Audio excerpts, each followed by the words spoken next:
After almost a month, ngayon ulit ako mag-pigpig.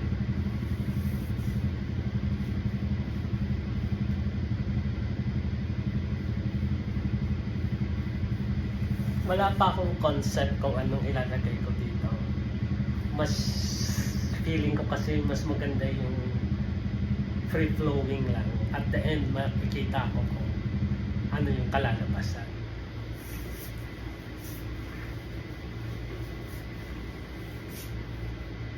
Mas nag-enjoy ako pag nakita ko na kung ano yung final product.